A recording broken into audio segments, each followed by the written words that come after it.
Before I introduce our keynote speaker tonight, I wanted to take a few minutes to talk about the challenge that we want to place to everyone in the community.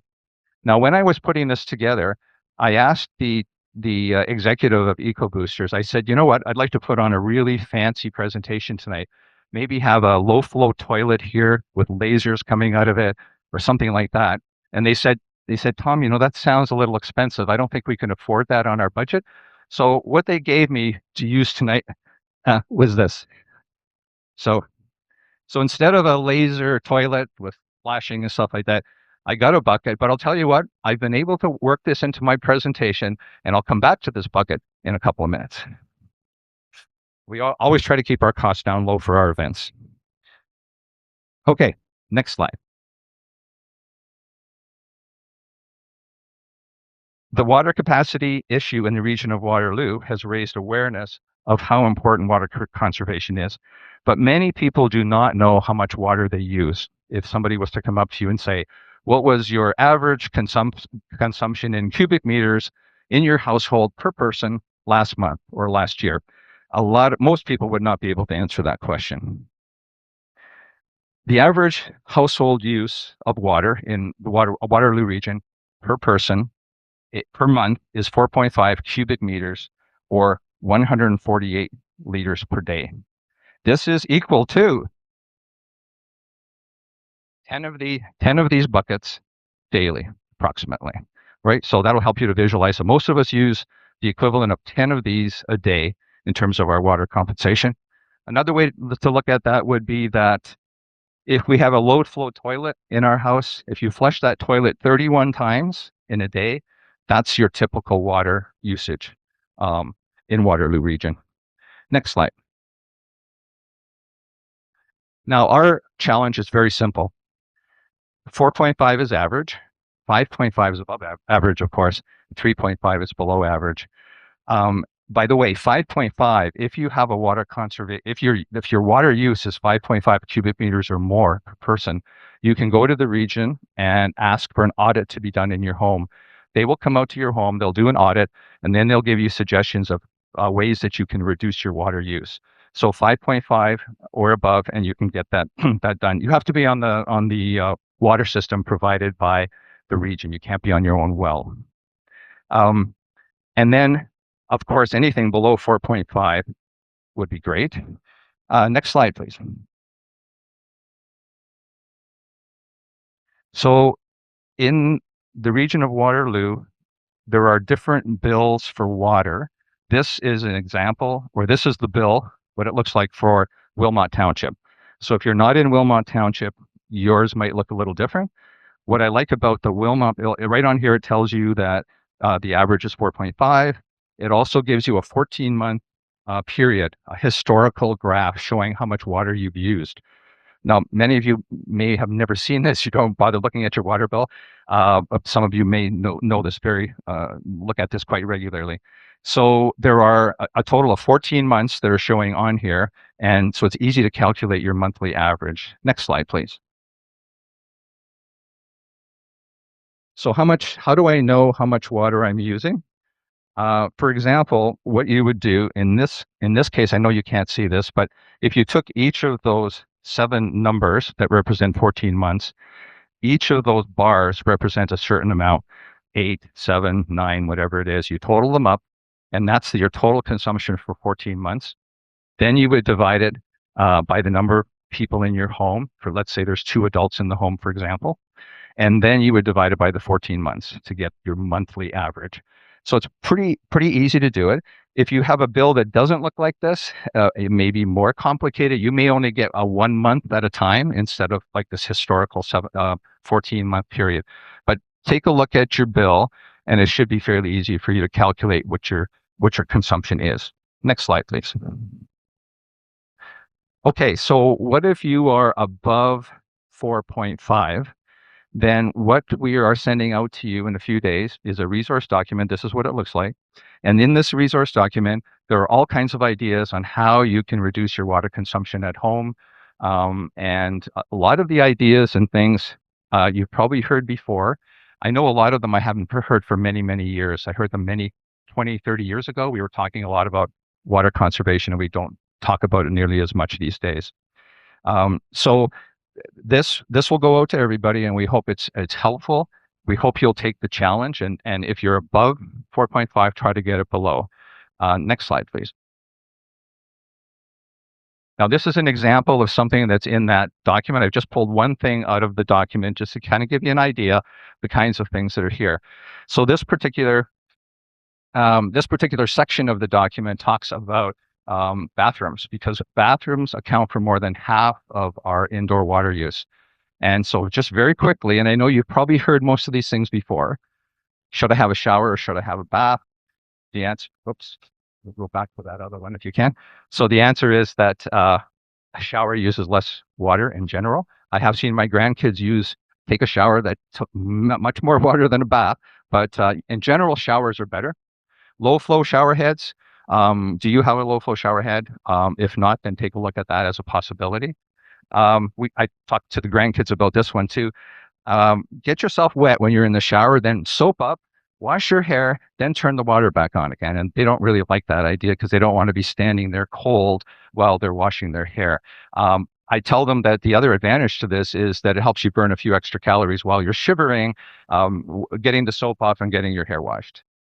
The bucket is back. The bucket is back. Okay, so the other great use of a bucket, and I use one sort of like this. You take the bucket in the shower with you, and I'm sure that most of you have heard this. When you turn the water on, when you're first having your shower, there's cold water that comes out. So the bucket goes underneath, you fill it up. As soon as the water is hot, well, then you kick the bucket aside, you have your shower. And that bucket, 15 liters, that'll fill when I have a shower. So if I have a shower 3 times a week, that's 45 liters per week times 52 weeks in a year. And it all adds up. And we always say, well, that's just a very small amount of water. But if we all did it, and we all did it all year round, and it'll make a difference. It'll contribute. And what do you do with the water? What am I going to do with that cold water? You can use it to flush your toilet. You can use it for your plants. You can use it for all kinds of different things. Okay, so this prop is coming in really handy here tonight. Okay, and the last items, low flow toilet. So the low flow toilets have been, you have to put a low flow toilet in terms of the Ontario Building Code since 1996. So most of us probably already have low flow toilets, but one of the things apparently when these toilets first came out in 1996 or around then, some of the toilets weren't very good. You actually had to flush 3 times just to get what you were trying to get down. And so they were defeating the whole purpose of having these low flow toilets. So make sure that if your toilet is quite old, even though it's classed as low flow, you might want to check to see, is it really an effective low flow toilet? And you might have some old ones still kicking around that are regular that you want to replace. Turn off the water while brushing your teeth and shaving, etc. This is another funny one. People say to me, Tom, why are you telling people to turn the water off when brushing teeth? Nobody does that. Nobody leaves the water on when they brush their teeth. And it's amazing that some people still do that. Getting back to grandkids again, I've had to talk to my grandkids a few times about why it's important to turn the water off as you're brushing your teeth. So just another small thing. And one more thing, next slide. You got a little preview of this already. The toilet, only flush when needed. There's different ways of saying this, but you can see that the green arrow is next to the yellow and the X is next to the brown. So that basically is just saying everybody is different when it comes to hygiene and things like that. But if you can, think about, you know what, maybe I don't need to flush every single time. Every time you skip 3 flushes, that's about 30 liters of water that's saved. Next slide.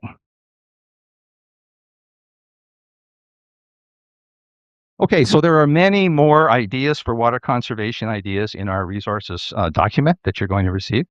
And hopefully they'll help you to get to that less than 4.5 cubic meters. And the next time I see you, I hope some of you will come up to me and say, hey, Tom, I checked it out and you know what, we were over 4.5 and now we're less than 4.5. So I hope to hear some of those stories in Wilmot Township.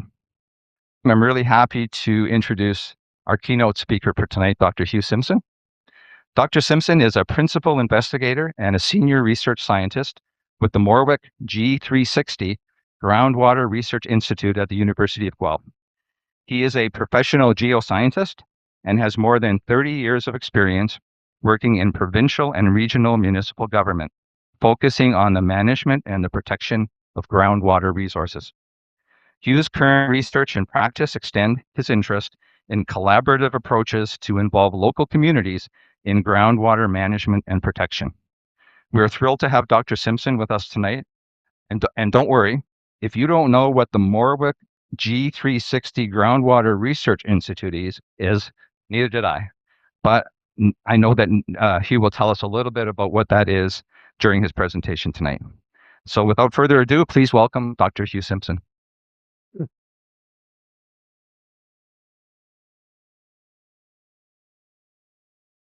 So thank you to Tom and the Nith Valley EcoBoosters for inviting me tonight. I appreciate coming out to talk about this. I know this is a topic that's very central to you, and I've been a bit baffled by it myself watching. I live in Kitchener, very close to the regional headquarters, actually, where I worked from about 92 to 2000. And then after 2000, I was recruited by the province, Ontario Ministry of Agriculture, Food and Rural Affairs, to deal with the after effects of the Walkerton tragedy. Anyways, what? Bring up my notes. I don't have a lot of notes, but there's a few things that I don't want to miss.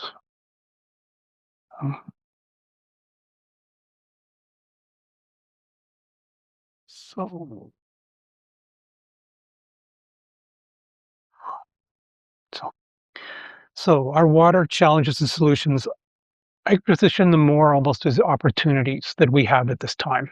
I think we've from reading the news and listening to the news, attended a council meeting a week or so ago. The Wilmot County policy was rescinded by Regional Council, which I was quite upset about because I worked after that, say 1992. That was just post the 1970 wells, and the impacts of that testing were still, and pumping were still being seen.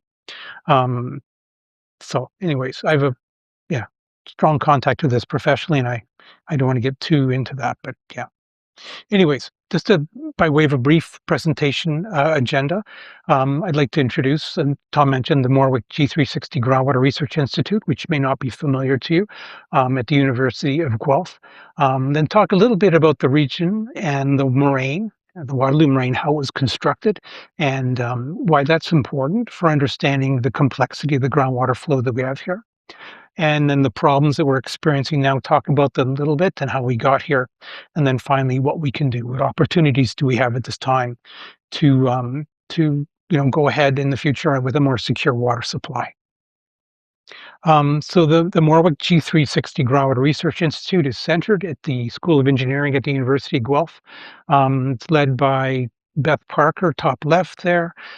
She and I were both students of John Cherry, who was at the University of Waterloo for many years, has also talked to Regional Council in the past about groundwater and the Waterloo region and really better understanding the resource. But this is basically a group of researchers from across the campus. So people from the School of Environmental Sciences, so people who are involved in microbiology, people who are involved in crop sciences, also people from the School of Veterinary, the Veterinary College, who have a specialty in pathogens and microbiology, and then researchers also from Wilfrid Laurier as well, and the University of Waterloo. So it's a fairly comprehensive group, looking at things from a different groups of groups, typically more technical than I am. I have sort of made a slight change in my career a few years ago when I moved to looking at this whole issue of communities and groundwater. And really where that started was with my work with Waterloo Region and working a lot in Wilmot Township at the time. My role was to do basically rural groundwater science. Things like well interference complaints, which I'll talk about a little bit before, but more than that, I also looked at potential impacts of gravel pits, private permit to take water applications, and those impacts not just on the regional supplies but private supplies as well. And I'll talk about this idea of the region as a corporation versus a region as a community. And I think when we get to that in a few slides, this might start to explain some of the things that we're seeing right now with the I'll call it a crisis because I do believe it is.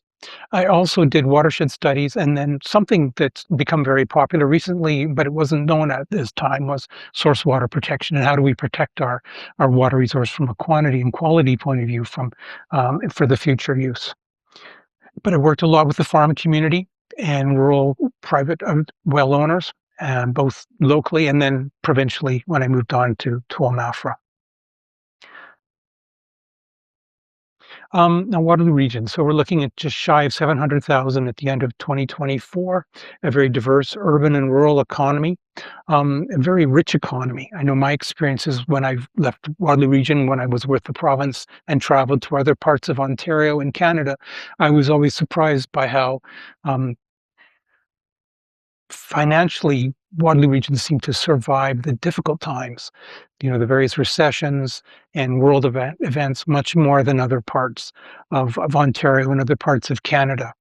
And I think that's due in part a lot to the source of our water. Up until a few years ago, we were purely on groundwater, a series of wells starting in the late 1800s. The first well was drilled in Shoemaker Wellfield, which is now the Greenbrook Wellfield in southern Kitchener. Um, and then a series of other ones were drilled after that, but in the urbanizing areas. But as the capacity of those wells were exhausted, they started to move out into the rural areas, such as Wilmot Township, to find water.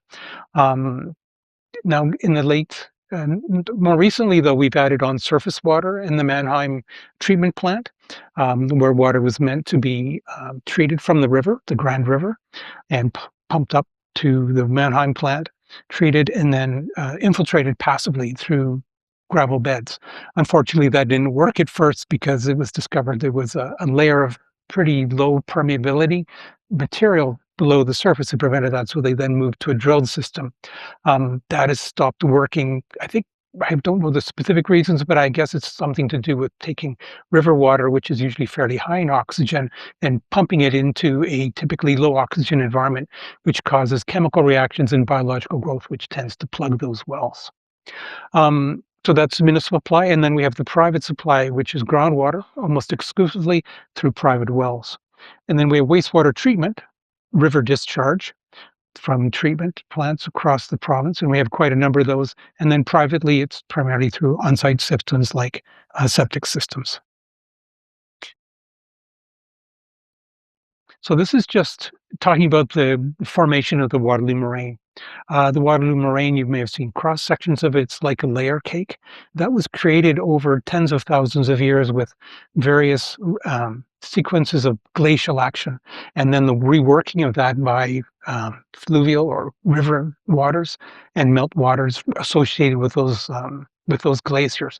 But really, you can't see these lines very well, but they're yellow arrows that really show how, from all the surrounding areas, sediment, sands, gravels, clays, and silt have been pushed up on top of this, of the bedrock that was here over the period of time. So we have a very complex interlayering of different types of materials. And this is just a little cartoon that shows the kind of processes you'd see within a glacial moraine environment.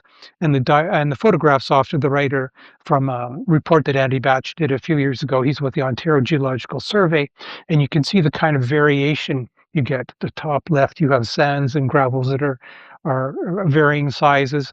And further down, you have layers of clay and silt interbedded between those kinds of materials. So it's very complex. You can imagine as groundwater or water as it falls as recharge, either as snow or rain, and then makes its way into the surface and down into the moraine. The flow there is very complex because it just doesn't go into a single large layer of sand or gravel, but rather it makes its way through these little interlayering areas of sand and gravel with bits of silt and clay built in as well. Oopsie, not sure what happened there. Did I hit the wrong one? Which group am I? Closing? No, there we are. Okay, sorry about that. This, and typically when we see the sort of the cartoons, like to call them, the schematic cross sections or side views of the moraine, things are organized into larger, what they call formations. So the aquifer units, these are typically units of sands and gravels that hold large amounts of water, enough for a private well or even municipal well. And then we have these aquitards, the white layers, and this are more clays and silts, things that prevent or hinder the movement of water through them, but they don't completely block it. That would be called an aquiclude, and they're very rare. We see something like that down towards Sarnia, where we have these very thick layers of marine clay, bluish clay, and they don't let water through very quickly. But even the aquitards, they call them leaky aquitards because they can provide water at very low rates. So you might even have a well, private well going into an aquitard, or you can have an aquifer with layers of silt and clay that may, hinder the movement of water through it. And then underlying all of that, we have bedrock. On the left, we have the Salina Formation, which underlies most of Waterloo region. It's a limestone unit, but it's fairly mineralized, so it has a lot of iron and sulfate in it.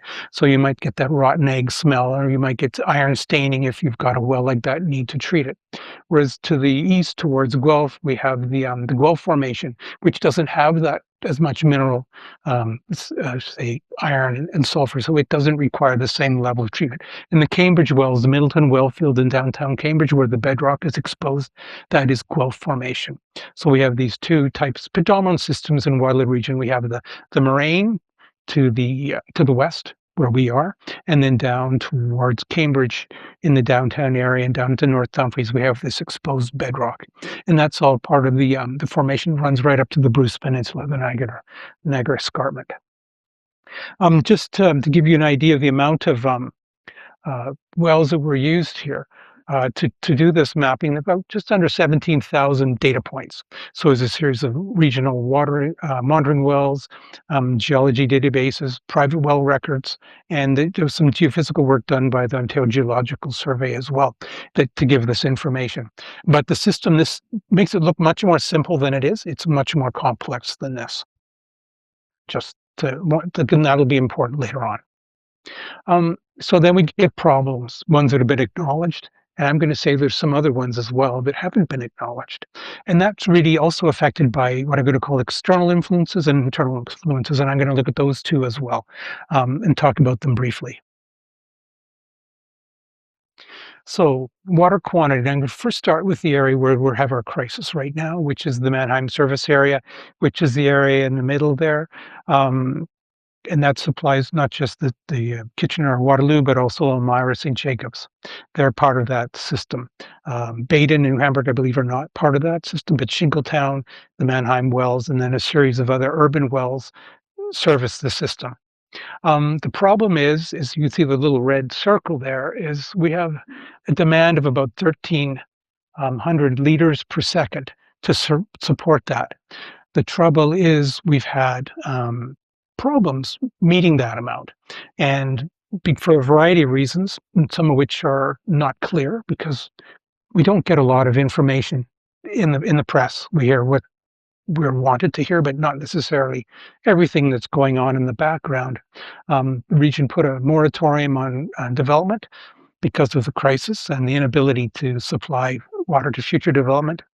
And the region also, we to our surprise found out that had been operating the Wilmot Center wells at a level higher than they had been agreed to as part of the Wilmot water taking policy, which was agreed to in 1980. So there's this shortfall of 200 liters per second. So a few weeks ago, Regional Council voted to rescind the Wilmot water taking policy, which has been in place since 1980. Having dealt with a lot of people when I was working with the region who had well interference problems, I don't think councillors, the newer councillors at least, really understand the trauma that can cause for a household when they wake up one morning and there is no water. And that's even worse when you've got small children, or you've got some illnesses in the family, or you can't have people over, you can't celebrate things because you literally don't have the water to supply your household needs. And so what's happened is we have the problem in the Mannheim Service wells, the Mannheim wells, which service the Mannheim Service Area. Water's been brought in by the river wells. This was supposed to be, as they mentioned, treated and injected into the ground for taking out later when there are tables of plenty in the river, and then when we needed water in the summer and the fall, they would then withdraw it at that time.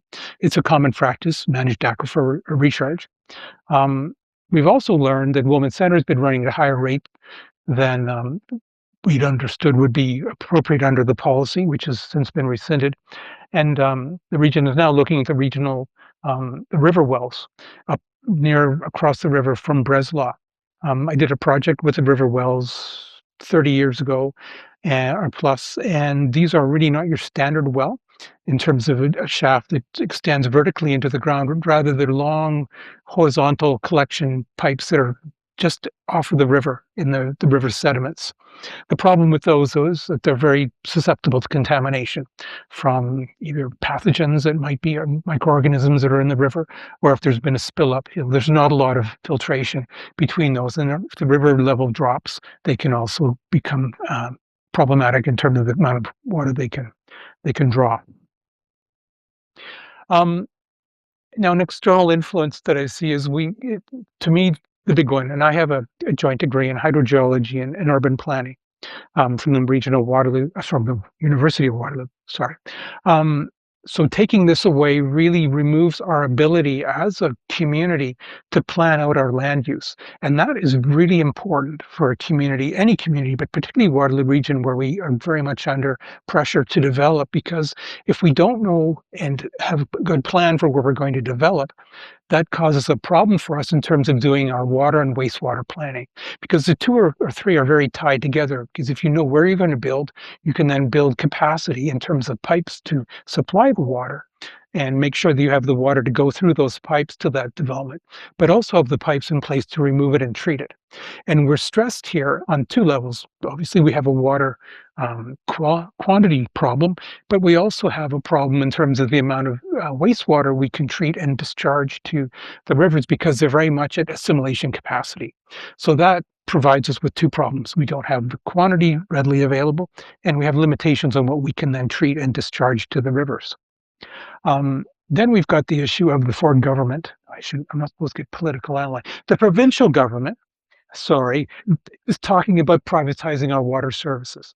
And to me, that is a big red flag, because I just can't not say the gravy plane thing, because, you know, I mean, if they can't manage a jet like that, I mean, how can they manage our water system for us from Toronto? And who are they going to give it to? And what is that going to do? And I'm going to talk about some of the problems about privatization as part of the solutions. But really, Justice O'Connor, when he did the Walker inquiry and tabled his recommendations, one of the clear themes that he had was that local governance, is how we manage our land use planning and our water resources, is essential for a community to coordinate its land use planning and groundwater management in a sustainable way. And that's a big question, because we could just keep on developing and deal with the problems, but really that hasn't been what Waterloo Region has been until recently. And that's one of the internal influences I'm going to talk about as well. And that is the change in regional culture. And I talked earlier about the difference between the region as a corporation and the region as a community. Probably to most people, they see the regional government and they think it's part of them. But when you work inside of the beast, if I can call it that affectionately, there's a real attitude that the region as a corporation is different from the region as a community, and decisions that are made sometimes by the corporation aren't always in the best interest of all the citizens of the region as a community. And one example of that would be the water taking that's been done in Wilmot Township in 1970 without really looking to see what the impacts were, and then not learning the lesson a number of years later and doing it again and seeing more alleged well interference complaints. But I think that's partially to do with my notes here, the regime change that's occurred in Waterloo Region over the past. Oh, going the wrong way. Sorry, wrong arrow. Read my notes.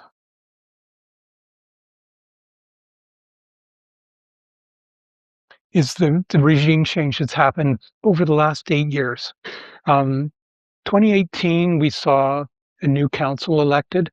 The regional chair, who'd been there for decades, Ken Sealing, retired. Had a long broad experience, also came from a rural background.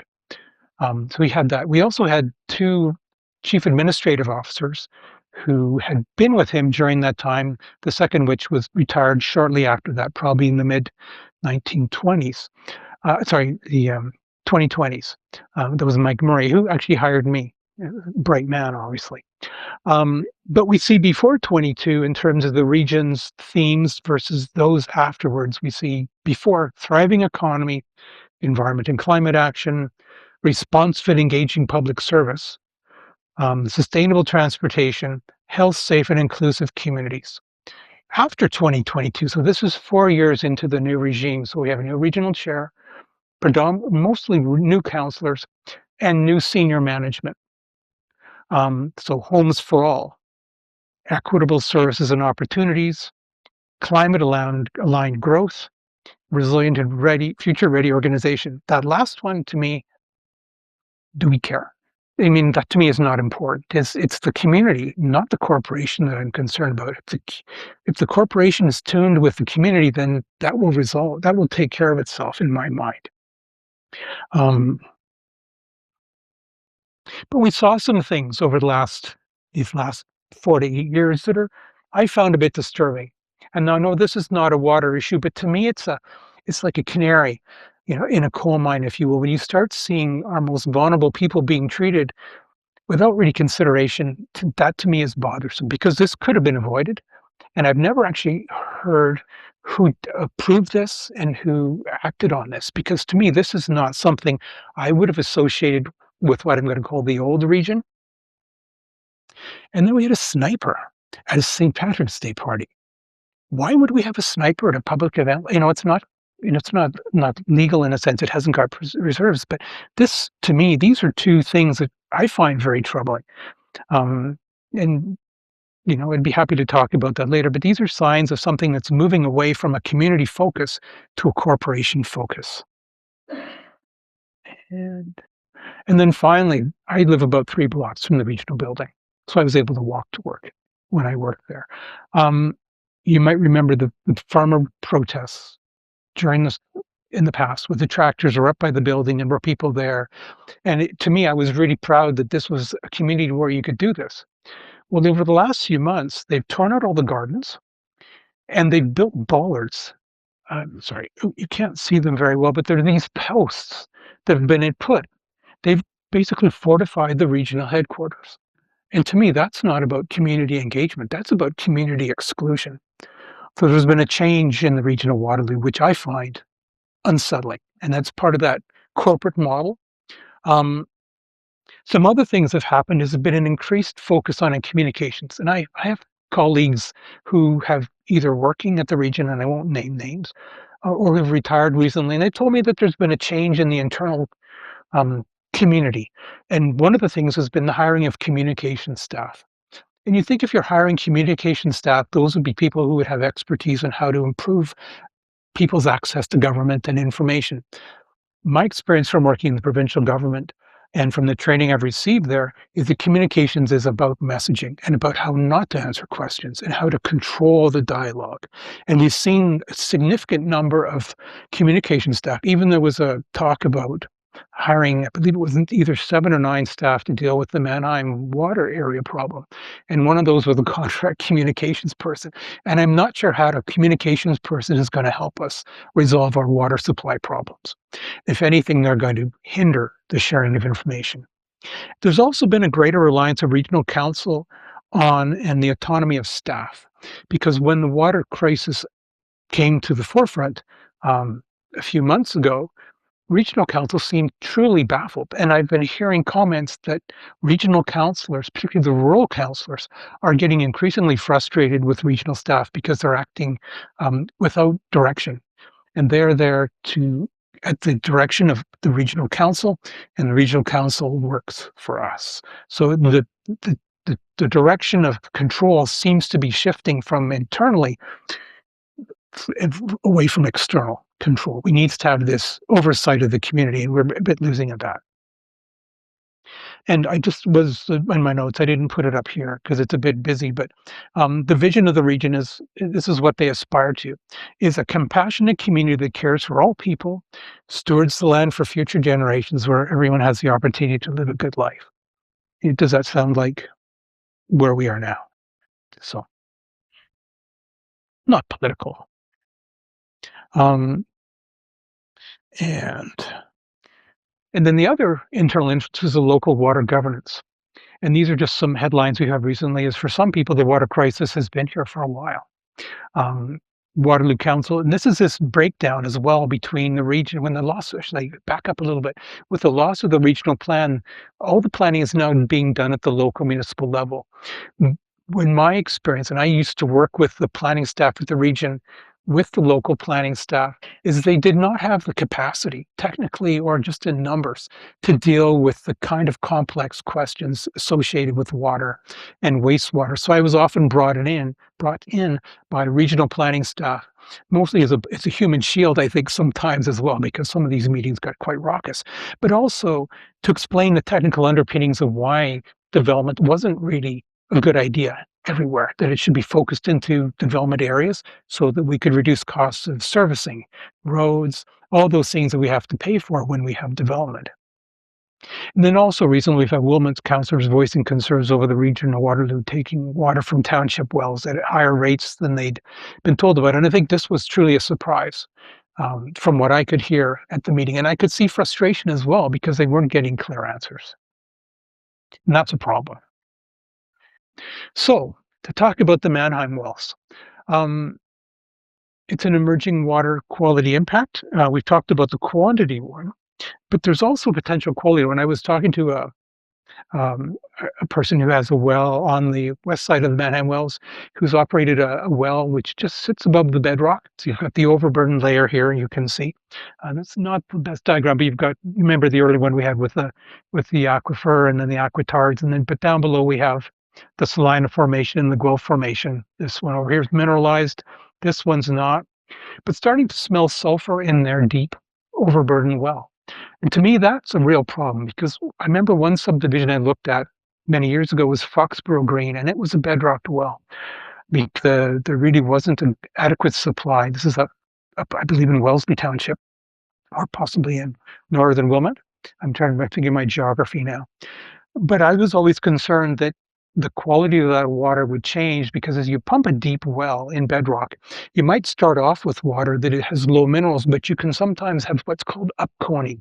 And you can see that in this diagram here, where you've got water, instead of coming out horizontally or from below, it actually draws really skunky water up from below, hard water that's got sulfur, could have other elements in it as well that you may not have. And I was very concerned about that. So we did a very long pump test in Foxborough to make sure that they could at least provide a suitable water supply for the near future.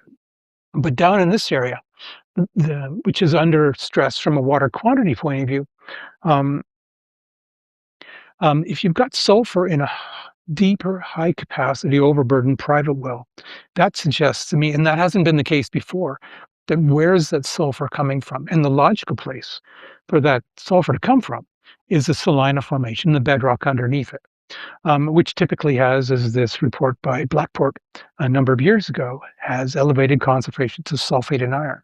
And these require treatment. These are aesthetic parameters, so they're not a health issue, although sulfate can have a laxative effect if you're not used to it. So you have to be careful about that. But that is, so the idea that the Mannheim wells don't have a quality concern, and I know the regional chair has been very careful to stress that it's only a quantity issue, suggests to me that there may be more going on here than either they know about or that they're willing to talk about. So that just raises a bit of a red flag for me. And then we have to the west in Wilmot Center, um, private water well interference claims. Dry wells to spraying ponds. We heard about that at the council meeting, the special council meeting. And by the way, who runs a special council meeting on something that's really community focused at 9 a.m. on a Wednesday morning? Like, how many people can attend a council meeting at 9 a.m. on a Wednesday morning? That to me isn't an open, engaging arrangement. That should be on an evening or a weekend when people can come and attend. So that's a sidebar for me. That's my grudge. I was really quite unhappy about that when I saw that because I know people wouldn't that have to work or have other obligations on such short notice can't do it. And then we're also seeing the water table dropping for farmers and residents who are raising the alarm over well interference. And there is a policy for that. Say currently wetland and 22 plus wells located in or near historical compensation or groundwater taking areas. And this is terminology, and I've got to give some background about this. Post 1970, there were, in the pumping of the Wilmot wells initially, there were a lot of well interference complaints. A lot of shallow wells and even intermediate wells went deep as these very large capacity municipal wells were put into operation. And we call the zone of influence, and that's sort of the drawing down of the water table around the well moved outwards to some distance. And these circles were developed not by myself, but by a predecessor at the region who was trying to get an idea as to where around the various wells where you might see well interference. Now, these were never meant to be hard, fast. You'll never see anything outside of it. These were meant to be really just a guidance as when at the time, because there was at that time a committee of politicians. It was called the Well Interference Committee. It had the four township mayors. It had the regional chair, and it had, excuse me, the chair of the engineering and now chair of engineering and environmental services committee, who was then Fred Kent. And what they wanted to do was a simplified process because the pumping was stabilized. So we thought 20 or 30 years out, we would see these number of wells being interfered with. We weren't going to see many more of those. So this was meant to just deal with some lingering effects. It was not meant to deal with a large uptick in the pumping that we've learned about has happened over the last 6 years. And so I will take the policy that was written. I wrote it, but it was never intended to be used in this way. It was meant as guidance, but not as a hard, fast rule to guide well interference evaluation. But with this latest increase in pumping, there seems to be, from reading the report that was submitted at special council meeting recently, no apparent forethought of the regional staff for interference, despite a documented history of impacts on private wells and wetlands in this area. The first thing I would have been doing, based on my practice when I was a hydrogeologist, the region would be, and I did this with aggregate pits, I would go to the owner and I'd say, if you want to avoid a lot of grief, I would recommend you put in test wells and also measure the water levels in the wells of homes around you to get a baseline before you start to do any dewatering. And then if there is a problem, you have something to compare with. But right now, the region has nothing. So their first answer seems to be, we see no evidence. Well, they see no evidence because they've collected no data.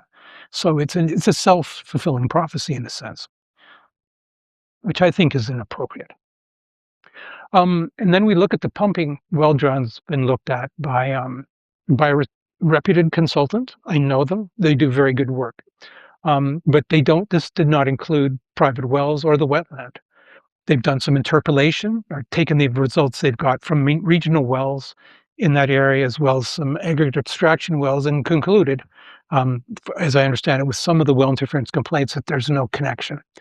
But you look at that, and I think that's half a meter out here, and it gets larger in the middle. And if there's a well that's maybe getting close to the water level's been drawn down, and we'll look at some graphs in a minute over the last 6 years, that could be quite a significant impact on the well. Interesting thing too, just to make things more interesting, is guess where the proposed Wilmot megasite is located? They call it the megasite. People call it the Wilmot land grab. But that's very close to the outer drawdown curve that they've measured.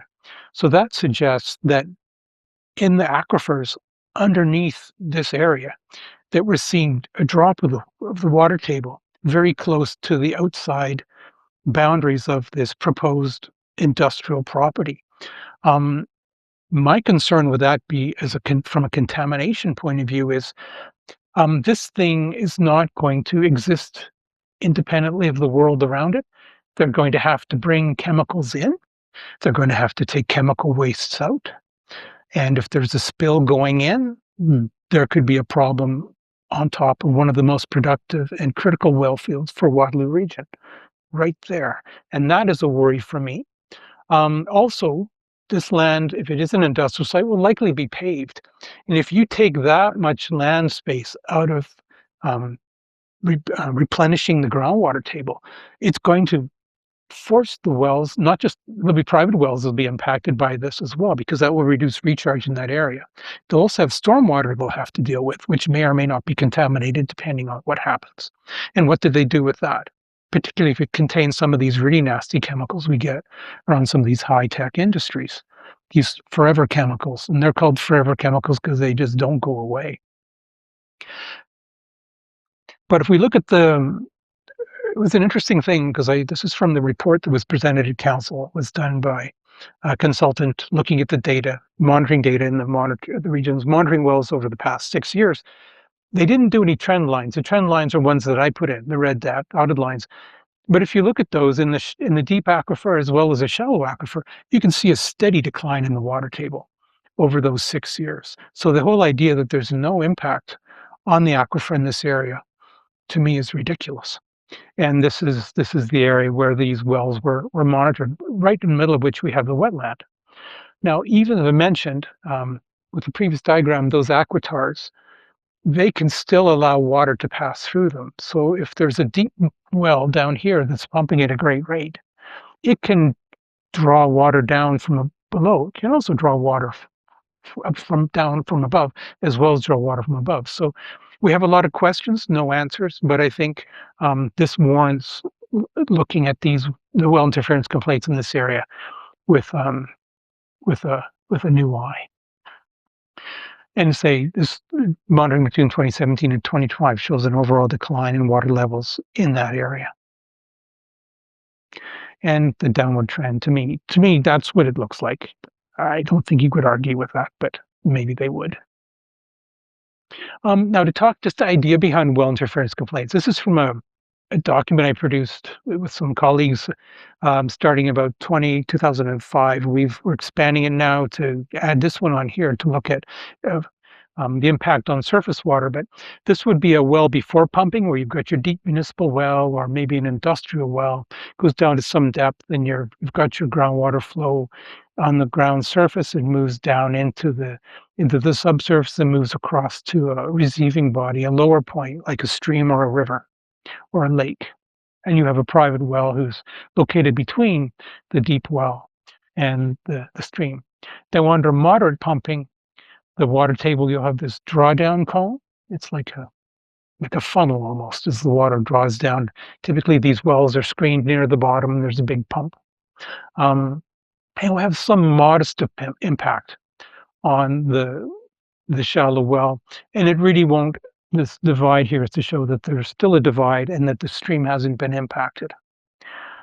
But under excessive pumping, and we've heard this is what's happening with the Mannheim well field, and it's very possibly what's happening at the Wilmot Center well field as well, is that there's so much water being taken out that it's drawn down the water table to this point where it's actually dewatered the well and is now starting to draw water out of a stream. And so that could be the case for wetland, or in the case of the Mannheim wells, which are adjacent to Alder Creek, the wells from Mannheim wells, as they're known as, actually are connected hydraulically to the Alder Creek. And that's why they're considered to be what they call groundwater on direct influence of surface water, which means it's at a higher rate of risk of contamination by things like microorganisms. So I think this is possibly what we're seeing somewhere between here and here in the Wilmot wells. It's just that they haven't monitored the private well to see if there's an impact. And that is something that I guess really what they could do. There's also, again, this concern here about upconing of through the aquitard or from bedrock of really mineralized water. What they could do, I guess, the region is shut off the Wilmot wells for 6 years and see if the water table recovers. That's always a proposal too. And, but I doubt that will happen. So what can we do? Um, so this is John Crombie came out with this report a few years ago. Waterloo Region's water shortages were warning. It shouldn't have been a surprise. And it shouldn't be a surprise because we really haven't kept up with an understanding of the moraine. We talk about demand and supply. We haven't really looked at, think of it from a trust account child, right? Who has this trust account, has no idea how much money is in the trust account, but they just spend and spend and spend until, there's an overdraft. It's kind of where we are now. We haven't really looked to see what our bank of water has. Protests, what can we do? And these are some of the lands in Wilmot Township. I don't know if these were the lands that were plowed down and $500,000 of feed corn were wasted, but it's a bit of an embarrassment and a shame, really. That money could have gone to some pretty good uses. So the first thing I would suggest is we regain regional official planning authority. Regional planning had really some ambitious and useful goals, was to reduce sprawl and encourage intensification. So, keeping the city core, and I live in the city core and I quite like it. The services are close by. I can walk to a lot of things, so I don't have to drive. It also reduces the amount of sprawl in terms of traffic, gives us a greater variety and density of housing and hopefully more affordable housing. It protects our farmland and sensitive environmental areas. It protects our water source areas and gives us greater transportation choice. So we're the smallest community in Canada, as I understand it, that has a light rapid transit system. And that's pretty ambitious. And if we can maintain that, and the whole design around the regional official plan was to have a community nearby that would use that and make it viable. By sprawling, we don't have that same support for that. And we're also sprawling onto our farmland. And one of the lessons that I learned about when I was in provincial government and we had the COVID crisis, there were two things: was community health and food security. So if we go through difficult times, having a local food source and a healthy community are two important things, and sprawl does not help with that. The second is, and I've heard this mentioned, is setting sustainable targets for both land use and infrastructure, because land use planning and water planning and wastewater planning are all tied together. We have three curves here. We have the region's moderate forecast. And then we have the blue one that was set up by the province, places to grow. And then what I call the drunk sailor model, which has come along recently of 1 million plus. I've heard numbers as high as 1.4 to 1.5 million people based on the way the provincial government has structured our land use planning under the local municipalities, is we could see something that looks very different in Waterloo region in 15 or 20 years than we're looking at now. And I call this that's the polite word, the economic development target. And really, I think we need to have a discussion as a community as to what we want to look like. How big do we want to be? And how do we want to be structured? But that goes back to the regional official plan. Thinking back to the regional official plan, one thing that baffles me is why regional council just didn't tell the provincial government to mind their own business. They rolled over very quickly on that. And I'm baffled by that because it doesn't make any sense to me. And that's, I guess, a question that would have to be asked during the coming electoral election this fall. Another thing is broaden community involvement in planning decisions. Now, I will name Kevin Thomason of the Grand River Environmental Network, who's part of the Water Conservation Working Group. 3 community groups involved in that, as I understand correctly. Kevin, I think you're here. But there's no industrial or development people there. So all the good ideas that come out of that group have to get funneled up to the region. It would really be good to have developers in there to hear some of these good ideas so they could get them firsthand rather than getting them filtered through the rest of the region. The other interesting thing is this development stakeholders group. And let's look at the membership of that. And I apologize, that's the first thing I saw when I came in was that typo. But regional technical and planning staff, although they don't really have planning staff, they have economic development staff.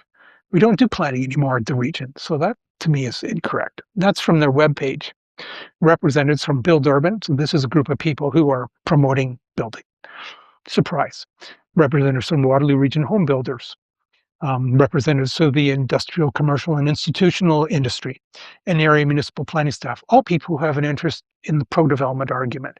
No one there to say, but is this make any sense?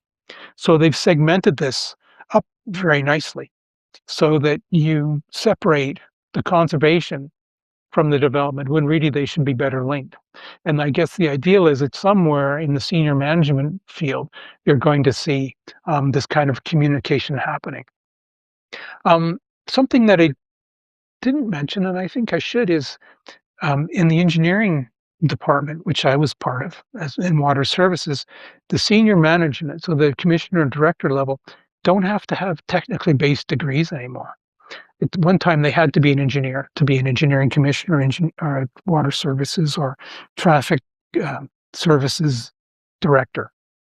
Now you don't have to have that. So it's actually a good thing if you've got kids or grandkids that have a degree in 15th century Russian literature. They have a career option at the region.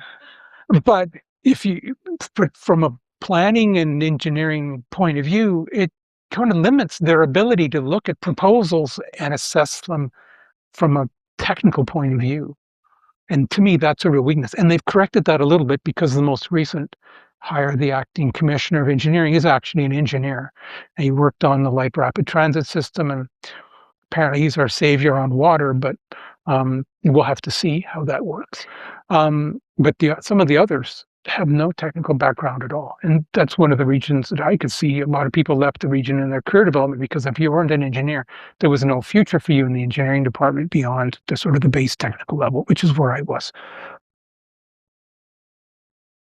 And then another thing is to invest in groundwater science and understanding it. And we've been hearing this for decades from the University of Waterloo, and now you're hearing it from me from the University of Guelph.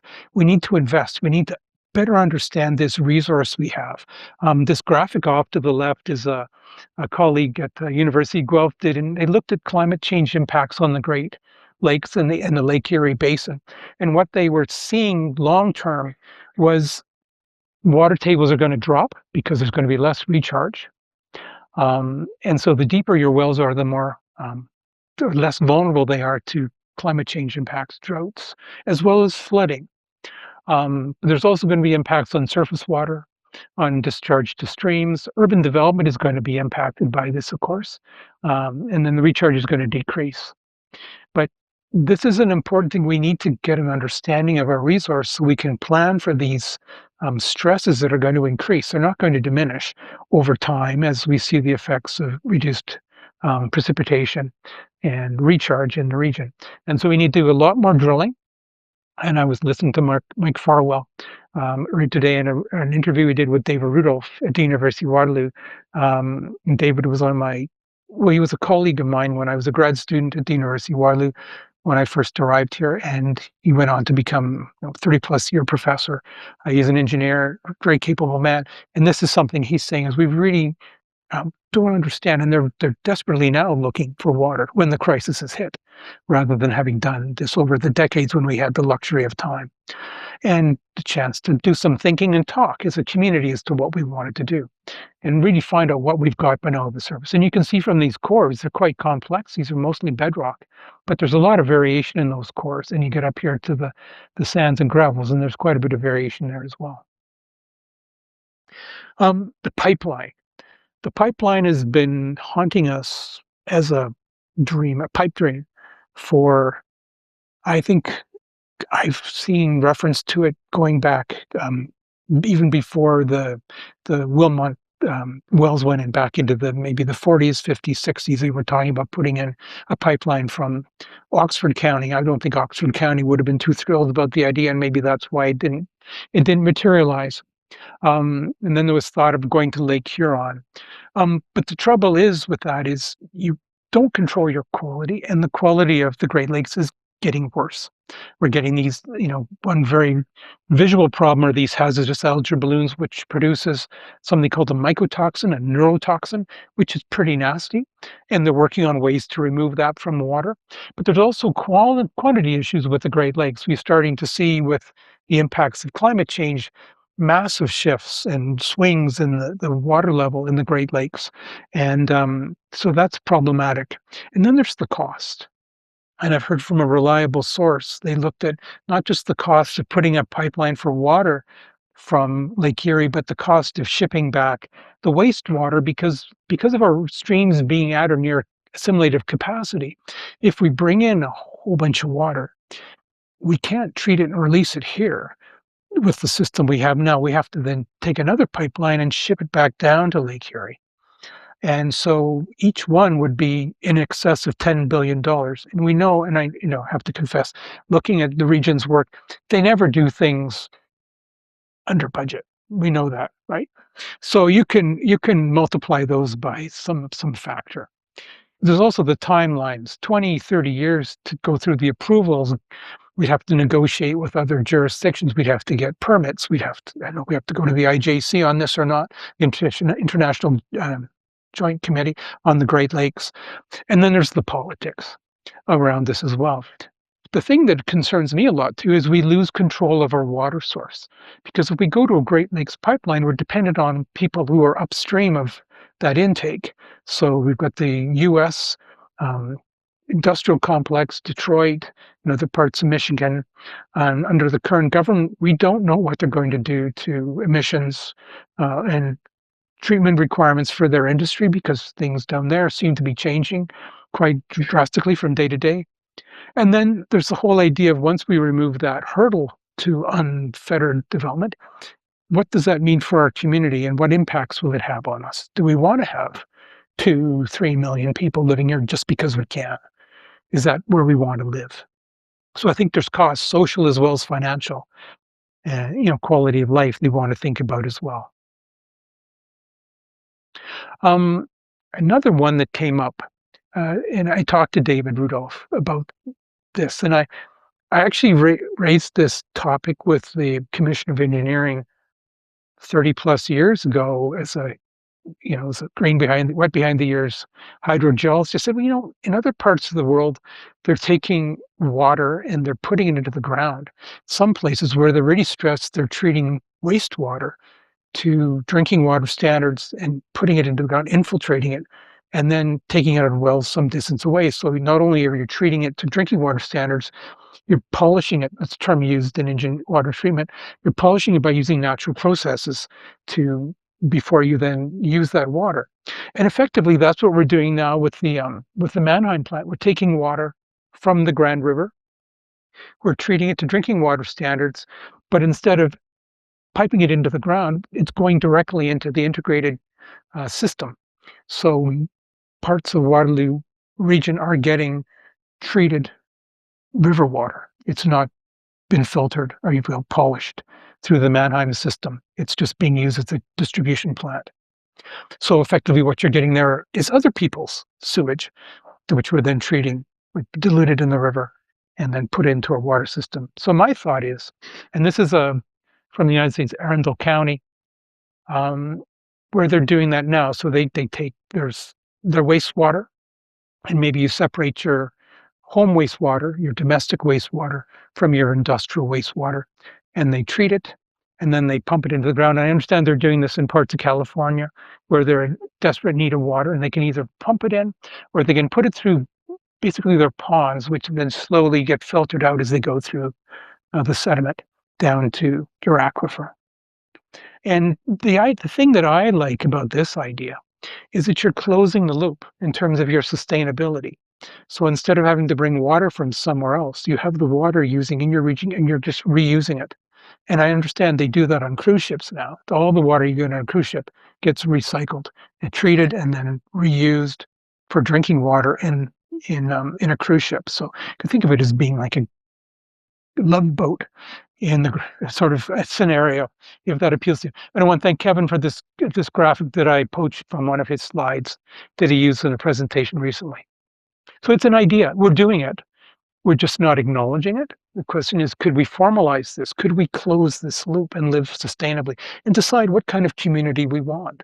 And it doesn't have to go on farm fields. It could go on road right-of-ways. I was driving out and looking along the side of the parkway, and there are large swales where that water could be flooded and then brought in a number of ways, or done on a household level even, or a community level. So this is a quote from the National Groundwater Association. It's an industry association in the States. that does groundwater, obviously. But this whole idea that manager aquifer recharge is a purposeful recharge of water aquifers for subsequent recovery or for environmental benefits. So you can actually augment your streams and your wetlands as well with this, because you're not drawing down the water, you're replenishing it, you're maintaining it. And this whole idea of water supply resilience, so you become internally resilient. You don't have to depend on somebody else for your water supply. And in times of stress, we don't have to depend on the Great Lakes or some other source of water. We control our own water supply and we decide what we want to do with it. And then this whole idea of private and public water taking, permits to take water, they've been going on for a very long time. I know the region, it was a bit of a confusing message at first. I know when people started asking questions about permit to take water approvals, the regional chair said that, oh, that's something that's approved by the province, which is true. The province does issue permits to take water. And then a little bit later, she says, but we do provide comments. So I'm not sure whether that was part of the communications staff trying to distance the region from the problem, yet another problem. But the thing is, the province, someone has to issue them. The question is, what role does the community have in where they are and how much they take? And what happens to the water? So we've got these large scale water taking permits. And then on top of that, there was this whole non-disclosure agreement. And to me, that's not democratic. That's not community based. We need transparency because there are so many questions that we need to ask questions, have information about to make a knowledgeable decision. But it's this trust me. And it's like, well, why would you agree to that in the first place? Again, tell them to get lost. You know, it just doesn't smell right. You don't buy in. But I think all water taking decisions, both public and privately permitted. So private wells would be exempt from this because they are below the threshold of 50,000 liters per day. And most farm uses as well would be exempt from that. Should be open and transparent. We should know where they are. We should know what they're taking and why they're taking it and what they're doing with it when they're done with it. Because I believe water supply for community use, private and public wells should take precedence, as should farming, because it's providing something useful. Dewatering for aggregate's important, but there are ways of removing aggregate without dewatering. That just so they can get there with a front end loader, but they can scoop it as well if they have to go below the water table. If that's actually another thing too. Do we want them digging below the water table at an appropriate thing in an area that is so dependent on groundwater as a resource for the community water supply?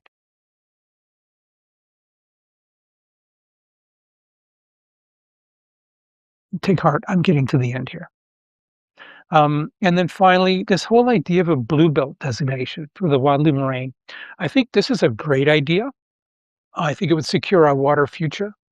And would be part of this a long-term plan, and that would be tied into land use planning. So that's the importance of getting back our regional official planning powers and tying that into our water planning and our wastewater planning, because we need this to grow, but I also think we need this to be sustainable.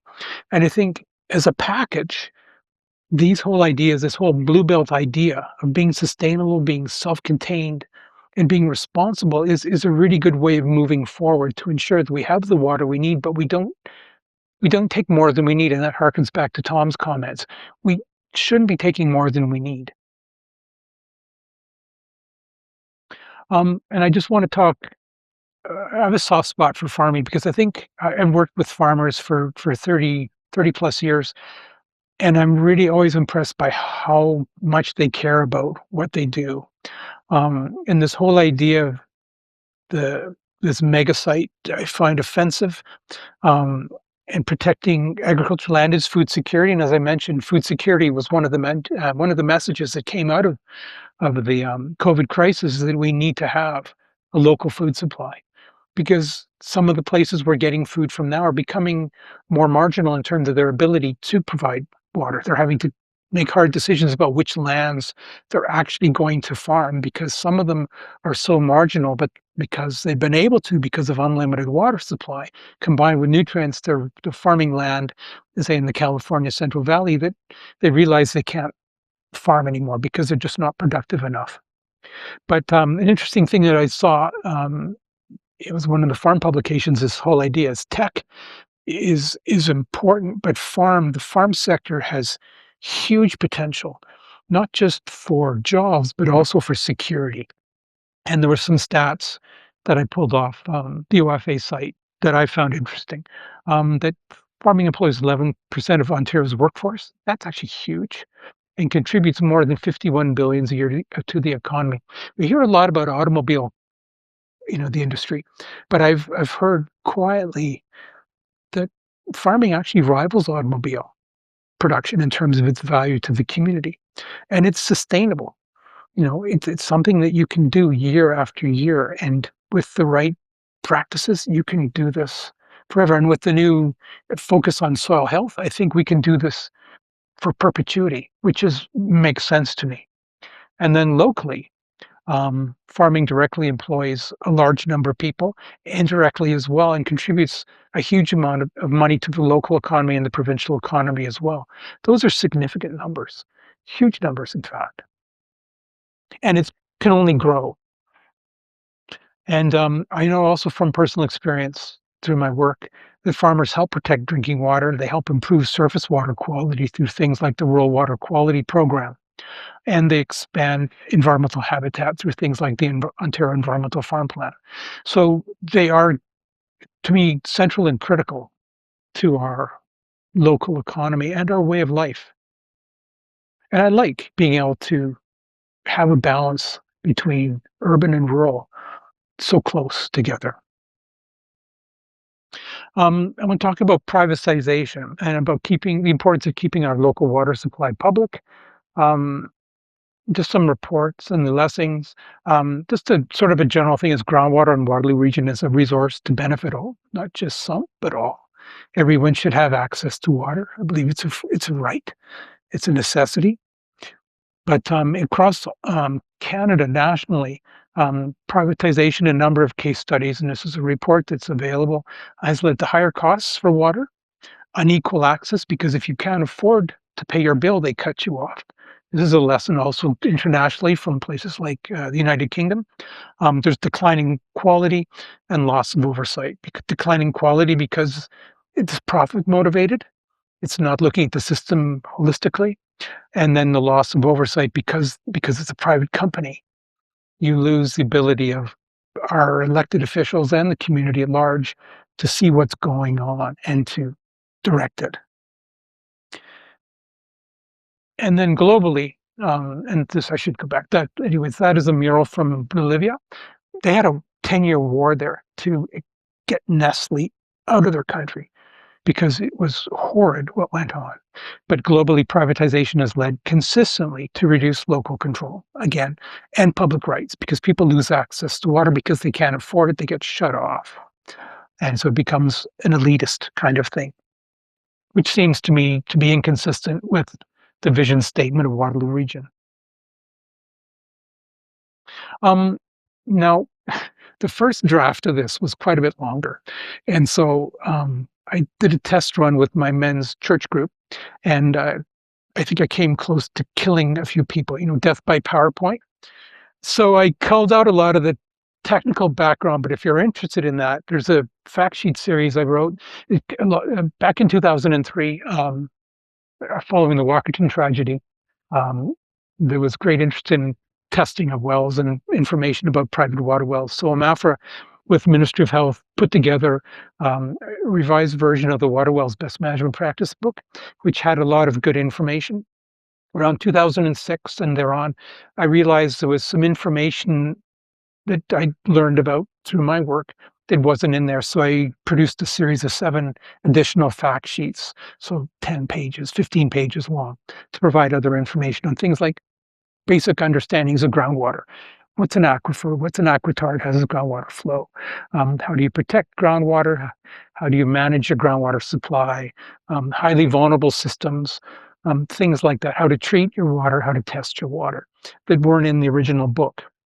And then most recently, we're updating it now. This is a contract I'm doing through the University of Guelph and with funding from OMAFRA, we're adding 4 more titles, one on private wellhead planning, one on well construction and maintenance, another on decommissioning large diameter wells, and then a 4th on decommissioning small diameter wells. And so those are in sort of the final stage. We're going through what we call the external agency review, so Health Canada and Ministry of Environment, Conservation and Parks, who will have their comments, which I will probably ignore, but not ignore. I'll take it into account. That's not very fair. But you can get access to the current series now, either by Googling OMAFRA Understanding Groundwater. Because interestingly, OMAFRA hasn't changed its website. This is just a sidebar. I know I'm running out of time, but the title of OMAFRA has changed over the years. It used to be OMAFRA, then it was OMAF, then it was OMAF and RAW. So they took the RAW out of OMAFRA, and now it's OMAFA. But we never changed business cards or building titles or any of those things because we knew the next government would just change it again and we'd be wasting money on signage and business cards. So it stayed the same. Or you can scan this QR code if you like. And these are obviously free of charge. You paid for them through your tax dollars, and they're there for you to use as you wish. And when the new ones come out, they'll have this information as well. So I think that's all I wanted to say. So thank you for your time, and I'd be quite happy to entertain any questions that you have for Tom and myself. Thank you.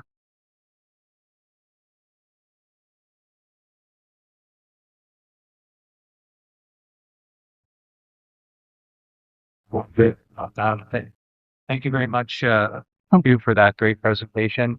And yes, we'll go right into the Q&A. So we'll take as many questions as we can. Good evening. One of your slides that you showed, it was labeled slide 5, and it made me kind of jump out of my pew over there. Okay. Because it showed I'm a real estate broker. I've been a real estate broker for 30 years. Mm-hmm. So my concern with that graphic was the residential wells. So those private wells are usually private residences, Mm-hmm. farms, and they're not as deep. Some of them are just dug wells. They're Mm-hmm. very shallow. So that graphic showed the stream, the neighboring stream that could be pumped into the private well. So when they start drying up. So that's what happened during Walkerton, right? That's what happened with well 5 of Walkerton. What it was a bedrock well, bedrock right at the surface, fractured. The well wasn't properly cased. It should never have been commissioned. I actually worked with a fellow who worked as an intern on the well site and said there were 2 memos. One that went in, first one went in and said this well should be decommissioned. And that apparently wasn't the right statement. So it came back, they needed to then, in the second memo, this should be a source protection plant basically for that area. But it should never have been commissioned. I'm concerned for the people that have these private wells that are shallow like that would not be able to test, even if they're testing regularly and know that E. coli happens to be, if their readings are high or that the water's not potable, they're not going to be able. So people that have private wells, and there's 17,000 of them, I think, according to the one slide that you had, roughly 17,000. Well, those are data points they used. I don't know the number of wells we have in Waterloo. It's hard to tell because there's just so many of them, but there are many wells. Yeah. Is it safe? Is it safe for people to have these private wells, these private shallow wells that aren't able testing regularly? Is it safe for them to have surface source water pumping into their wells? Like, how are they going to be able to defend themselves if the water tables are dropping to the point that their private wells could be possibly pumping surface water? Like, I think it's so very if they're dangerous. adjacent to a stream, is what you're thinking. Is that not dangerous? It would something you'd want to test for, but if to me the default is, I would just install a UV system. Honestly, Okay. And that ultraviolet. It would take care of that with a pre-filter. I had children, and one time we had friends with a cottage, and they were happy with the water. It was coming right out of the lake, and I said, I'm not happy with that water because I knew more than I was to be comfortable with that. And so for a gift one year, I took them up a UV system with a filter to pre-filter it, and I said, here you go. And the owner was not happy with me because he didn't see the problem, but I didn't want to expose my children to it. So I would put a UV unit on it. So essentially, everybody should really have in this If area. if they've got any questions at all that it's a high risk well, I would treat it. Yeah, you're welcome. And that's coming out of the advice in these revised, they're booklets, they're not fact sheets anywhere. They've grown in size. From the slides, the one slide showed your population growth curves, Mhm. and you've also talked about a bunch of strategies for addressing quantity issues and quality issues. Mhm.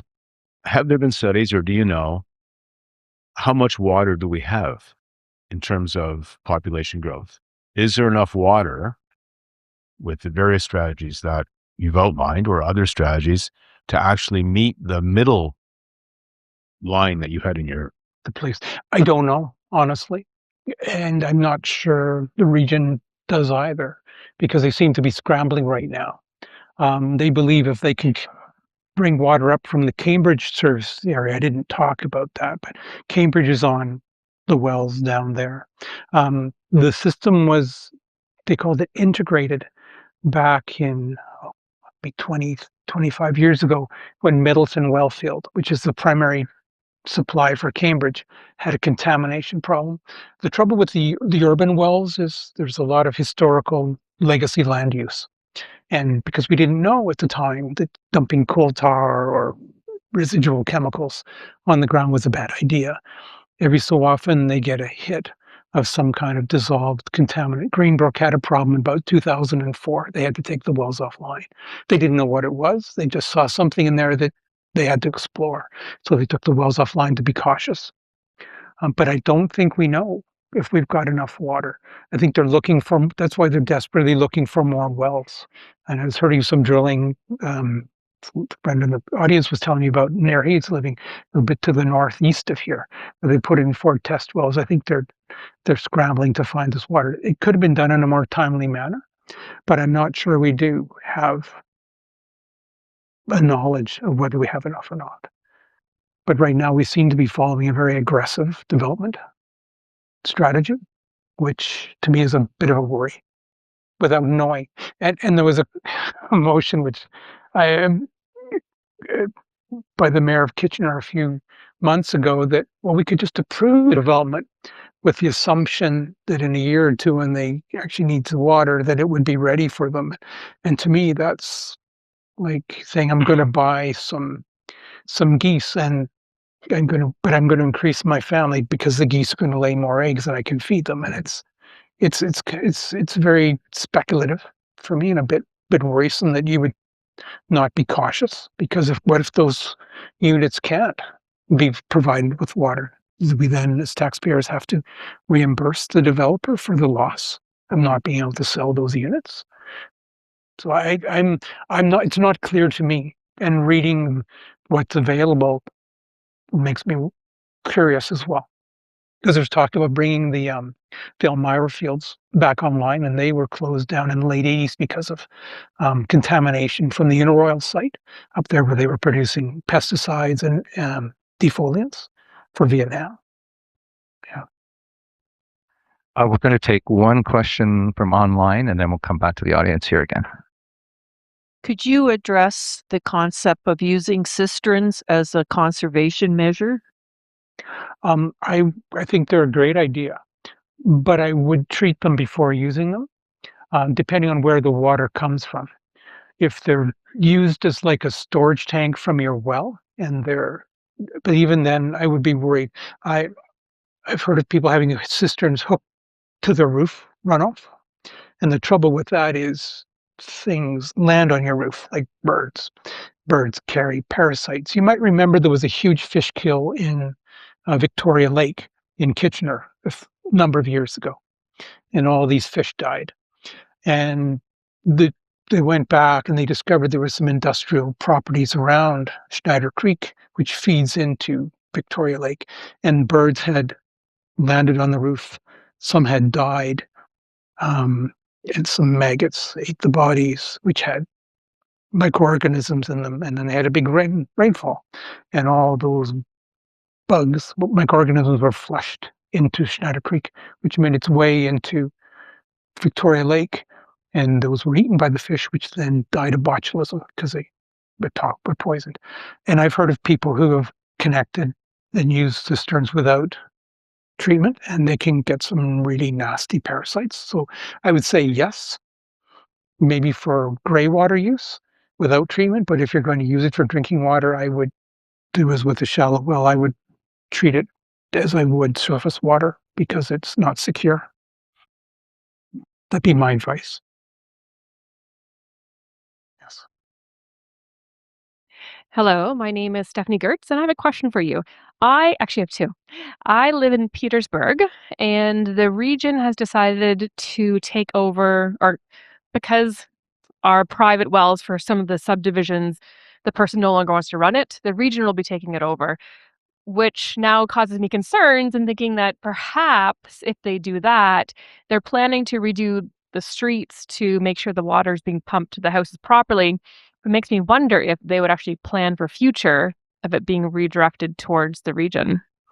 It's always a possibility, I suppose. You don't know how close are you to the main? It's because the cost of connecting you to the regional main could be quite substantial. I'm not too sure. We're on Highland Road. Okay, I don't know, to be honest with you, but they could do that. The region's very covetous of water, and that was always my experience. Is they saw the water as theirs, and they shared it with others grudgingly. So water bottlers, for instance, we have to tolerate them, but we didn't necessarily like them as a user of water. Absolutely. So my second question is the province is going to be doing strong regional chair powers. And I am concerned that a regional council has made a decision to pause development to analyze our water. But if a regional chair is chosen by the provincial government, what do you personally believe that should we really be concerned that maybe that regional chair will have veto powers and kind of squash that decision and pull, say go full steam ahead with development and we'll figure things out later? So you're referring to the Ford Family and Friends Employment Scheme. Yes. Sorry, that's political. I apologize. I am very concerned about that because who knows who we're going to get. We see this with the school boards where, they bring in was it a supervisor? Is that the title? Who knows maybe little or nothing about the school board. Has to be paid out of the school board's budget, provides little or no real value as far as I can see, but is beholden to the person who's put them in that position. I would be very concerned. I think it's undemocratic. They always talk about, oh, this is undemocratic, crossing the floor, and that this is undemocratic. Well, my thought is also is if we can appoint, municipal and regional leaders, well, why doesn't the prime minister just appoint a premier? Maybe we could save a lot of money, airplanes and other things as well. I mean, why not? I mean, why stop at the region? Why let's go to the province?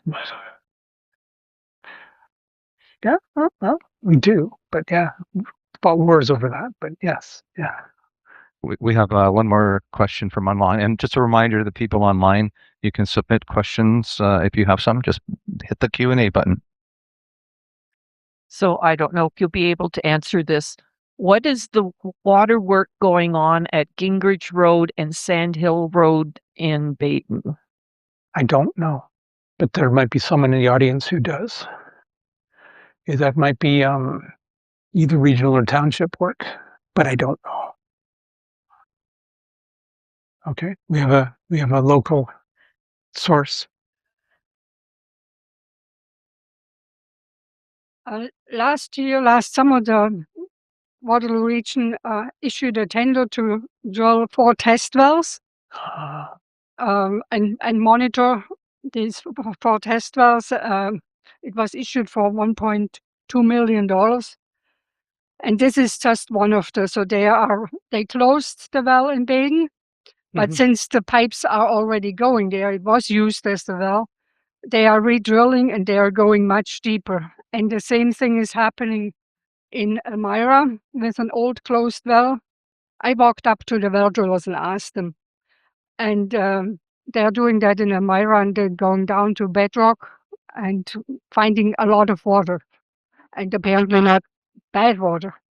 And if you go down on Roseville Road, the pumping for a new well is going on as we speak. You can see the pipes all the way Roseville Road. It was closed for over a month or longer while they drilled it. They didn't do anything to the road. They drilled a well there. Yeah. And where the fourth well is, I don't know. But there's, drilling going on. And I have one question here while I'm up. Please.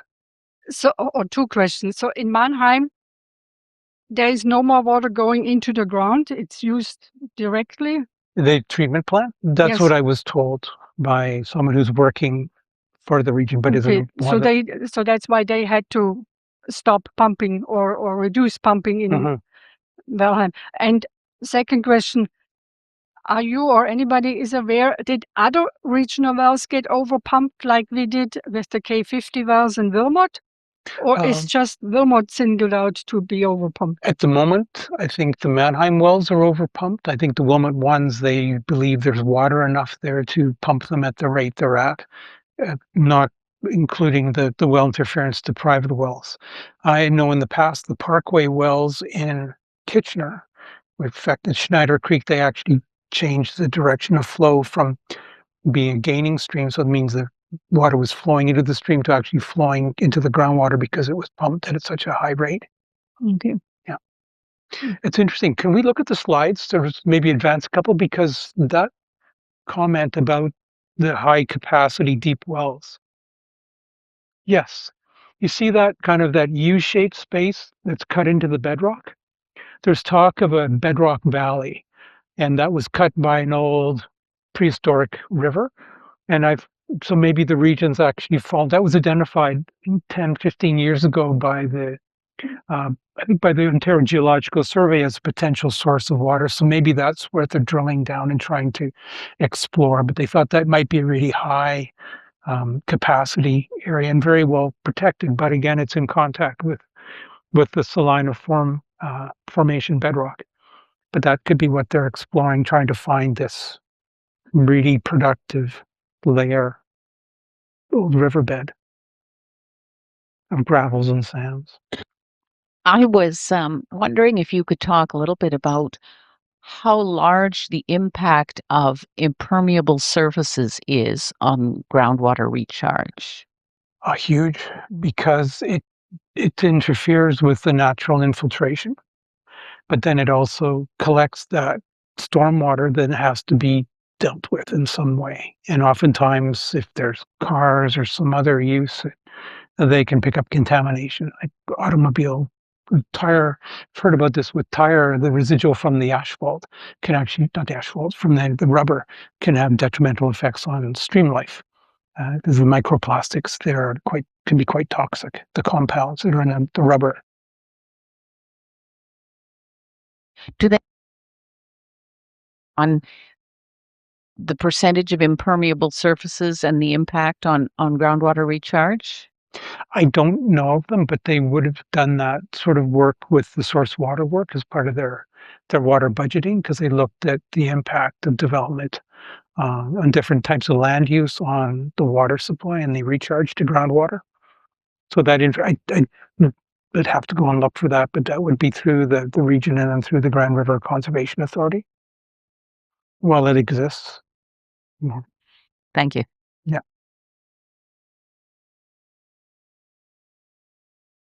I was just wondering, so the Nith is really reactive, and with every big rain or snowfall event, it sends like water surging, and none of the water has time to soak in and recharge our aquifers. So I was wondering, since our region depends so heavily on groundwater, I was wondering if we looked at ways to slow down the river in strategic places, if that would improve groundwater replenishment, like reconnecting small parts of the floodplain on public land, improving soil health, restoring wetlands where it makes sense, and using like natural flood management upstream. if I'm just curious what your thoughts are and whether that's worth including in the There's conversation. been a lot of work on that to not just from a quality but a quantity point of view. So the quantity piece, wetlands, they tend to slow things down. They also filter out sediment and other potential contaminants. And doing vegetated buffer strips, that's been very popular in farm kosher programs to vegetate along the stream. So you have that distance so you don't get sediment going into the stream, and very successful. And farmers have been great about, participating in that. Been very, very popular, I think. I just know that in recent years, it's getting crazy with the amount of flooding that we get Mhm. in town here. Yeah. So, There's ways of slowing things down so you don't have really, straight armored channels. You want to go to a softer, more vegetated channel, tends to slow things down. and that would have a meaningful impact on the. It can, I can't give you a number, but I know even with rural drains, they put in riffles and they try and naturalize them so they're more like a natural stream habitat. So the water doesn't move through as quickly. You don't get as much erosion. Yeah. Thank you. You're welcome. Sorry.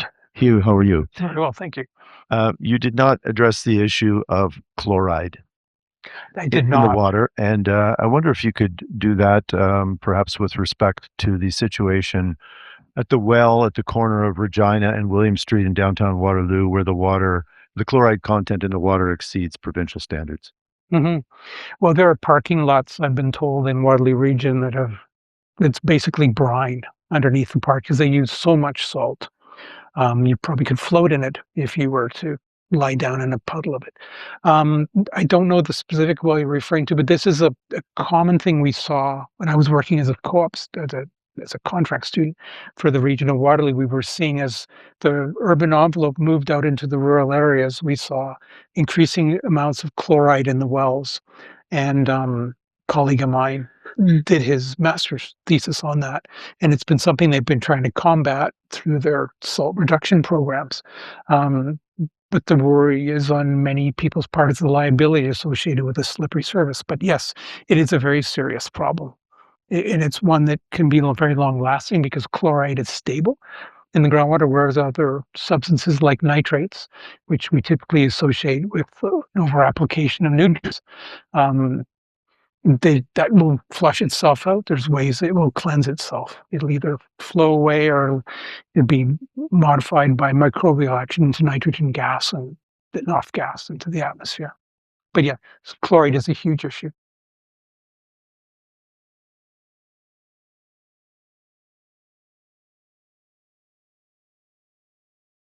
Sorry.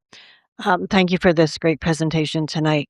I have a very serious comment, and it is that I think you should be our next regional chair. Yeah,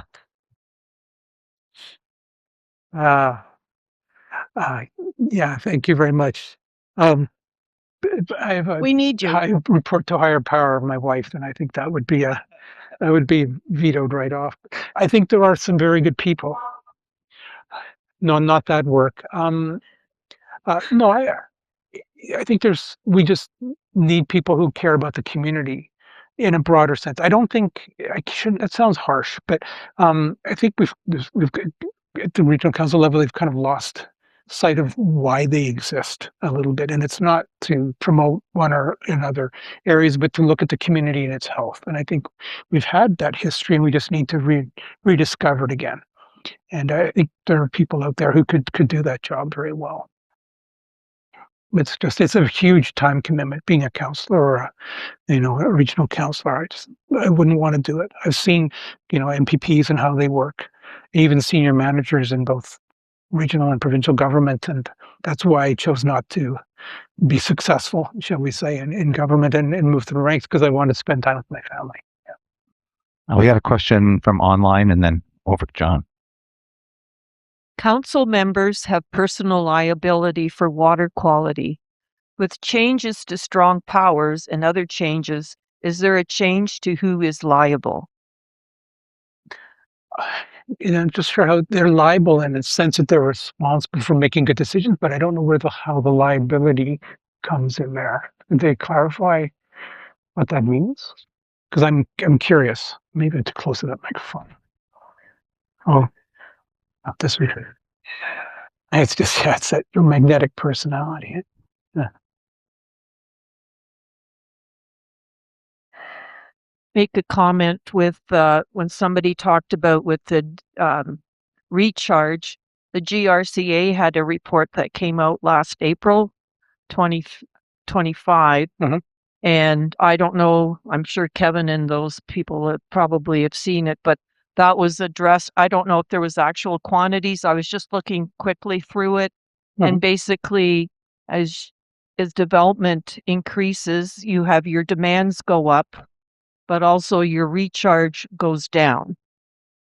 So then you've got the pinch point of not having enough water, and we're already at that point. Yes. There was always been a push, even going back to the 90s, Waterloo region with the GRCA and the local municipalities was very interested through the watershed planning process of maintaining recharge to the groundwater, because it meant sort of buffering impacts on surface water.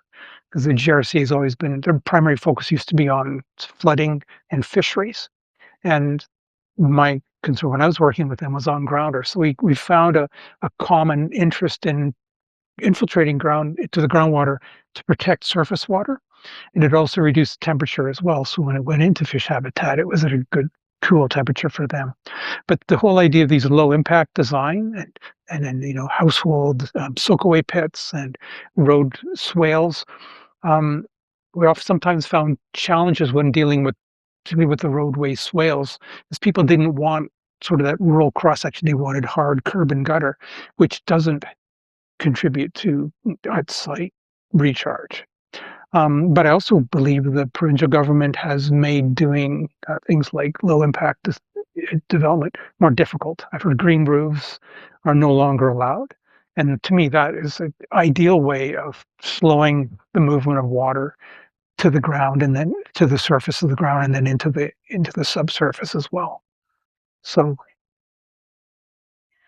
moved into the area in 2011 and a new build, and I have a larger than average lot, and it was a very wet spring. So with the heavy equipment grading the yard, as far as I was concerned, my whole yard was non-permeable. So we had all our neighbors, and this is Hostetler and New Hamburg in the north end. Our trees, if you dug a hole, they drowned because there was it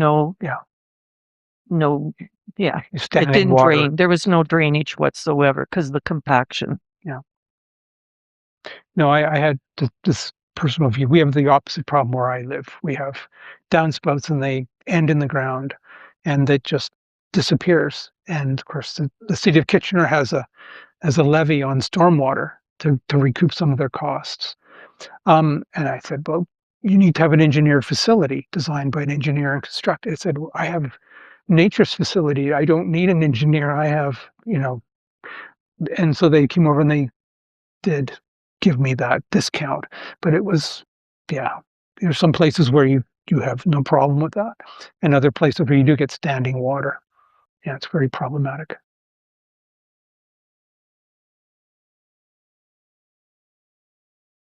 Good evening, Hugh, and thank you for your presentation. Very insightful on that. I'm John Jordan. I'm part of Wilmot Civic Action Network.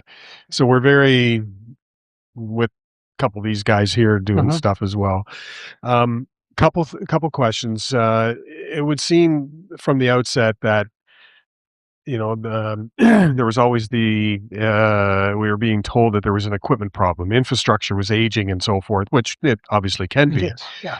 But then we find out the region's been drawing from Wilmot for 7 years now and not telling anybody about it. And they were overdrawing from at least 2022 to 2025, I believe. 2019, Yeah. 2017. Well, no, I mean, or from the Mannheim system, they were overdrawing it from the Agile report. So it would seem from the outset that there's really not an equipment problem, because they seem to be drawing enough water in that aspect. But and I found one of your most powerful slides was the one with your trend lines. So as part of our group and trying to get the message through to the politicians and everything, how do we get that through to them? And when can you help come and delegate for us then to regional council? Well, I understand there's going to be some work around the well interference, and that's going to be talked about over the next few weeks, and I'll be chiming in on that. But to me, the problem at Mannheim and the Mannheim Service Area is what I call, and this is back to the planned development and demand and supply, is out of whack because we had a lot of unplanned, what I call unplanned development, minister zoning orders, the land use tribunal board, basically taking the regional plan and saying, no, you can't tell people you can't develop. So this unplanned development puts a huge demand on a system that was never designed to meet that demand. So they have to overpump wells, which causes problems because they can't do maintenance. It overdraws the system. I think the region's tiptoed around this because they don't want to step on the province's toes, but they've enabled unplanned development, which has caused a real problem for us. And I think if we get a regional chair who's appointed, and I don't think that's going to get any better under that scenario. I know that's a political comment, small p political comment. But And then also a lot of the infill development was never counted into the count as well. No, Is that? Yeah. Well, and since the regional plan is gone, I understand there's significant development, these large, residential towers in Waterloo, a number of them that were never connected into the calculation of water flow. So you've got all this random development. And I grew up in a community where planning was bad. I think development was good. And you see it now. I grew up in Kelowna, BC, and it's you driving down the street, residential development, and there's a 30-story building. There's no coherence to it. And that's what's happening here. It's just random wherever you want it, whatever you want, put it in, and maybe we've got the water. But So will Doug Ford ever figure out that water's not infinite? I don't think that's what he's worried about. I think he's wanting development for a variety of reasons and enabling it in any way he can. From the planning side of my brain, he's basically unraveled municipal and environmental governance in Ontario to the point that there's a problem. So it's sort of that I'll create a problem, then I'll find a solution to it. But the solution is not as good as what was there before. We had a very world-class system here for development and water management, and it's been dismantled over the last, since 2018. Systematically, the Greenbelt was the initial focus. And then, of course, there's a police investigation ongoing there, and some of the stuff coming out of that is very unnerving. Coded documents, secrecy. I'll stop there. But it looks very much like it was a systematic avoidance of oversight. And I think what we're seeing here as well. Why were those lands approved? Those specific lands. Why did people know about the mega site before, it was, in the press? Who knew about that beforehand? And how did they know about it? That those lands would be freed up? So there's lots of questions that to me are disturbing. I think we have another online question. Actually, it's an answer to liability issues. It's somebody online. Remember, as a municipal councillor, from provincial document, the Safe Drinking Water Act 2002 includes a statutory standard of care for individuals who have decision-making authority over municipal drinking water systems or who oversee the operating authority of the system. This can extend to municipal councillors. There are legal consequences for not acting as required by the standard of care, including possible fines or imprisonment. Doubt that would happen. Well, it could be useful. A weekend in the jail might be very illuminating. Definitely clarity of thought. The trouble with that, I think, is what I'm seeing, and it came up at the municipal council meeting, or regional council meeting, was the lack of communication that seems to be happening between regional councillors and staff. And I'd say I was seeing definite frustration from some of the councillors to questions about what exactly was going on, and they weren't getting clear answers. They were getting almost like predetermined answers to questions to sort of avoid actually saying in public what was going on. And I think the council is being asked to make decisions without adequate information, which puts them at liability. But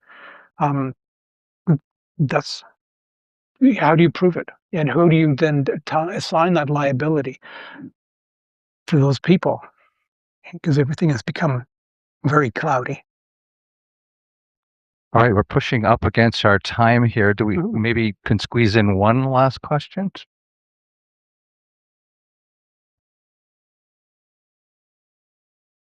You mentioned that you didn't know how much water we have, which makes planning for development incredibly difficult. Yeah. Is that unique to KW because we rely on groundwater so much?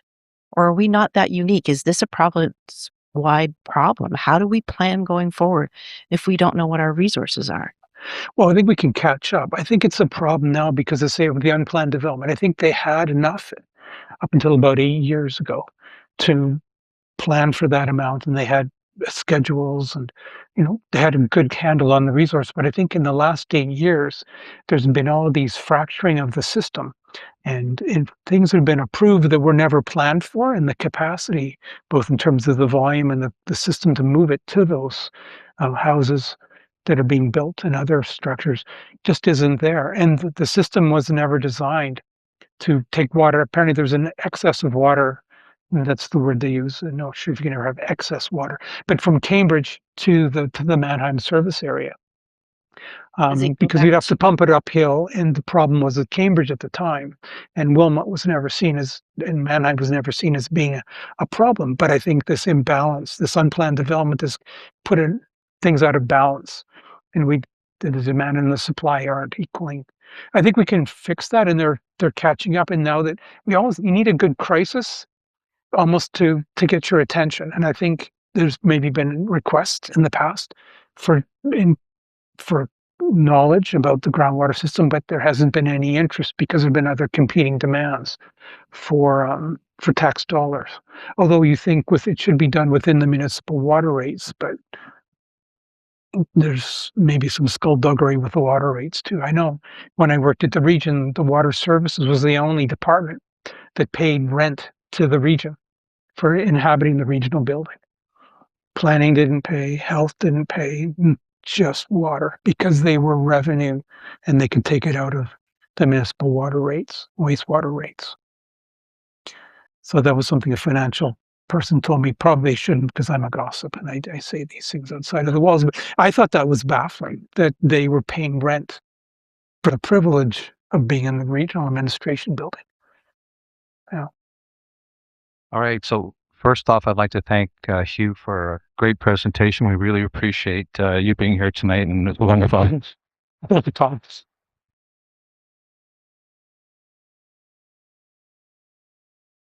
So in closing, I want to thank Kindred Credit Union once again for being the sponsor for tonight and for continuing to be the sponsor for Nith Valley EcoBooster events. Next slide, please. And just quickly, as I mentioned earlier, you're going to get an email. Anybody who we have your email, we're going to send you that email that's going to give you a link to the recording of the event and the resource document, the information about Indigenous groups if you'd like to support them, and a link to our feedback survey. Please fill it out. Next slide, please. A little commercial here for our next event. So anybody interested in heat pumps and learning more about heat pumps, we are going to have an event May 26th at the Rec Center. So there'll be information on our website about that. So look that up. So about a month from now. And next slide. And just wanted to say thank you for coming. Don't forget the water challenge. At least have a look at it and figure out what your water consumption is. Next time I see you, let me know what your water consumption is. Thanks, everybody, and have a good evening.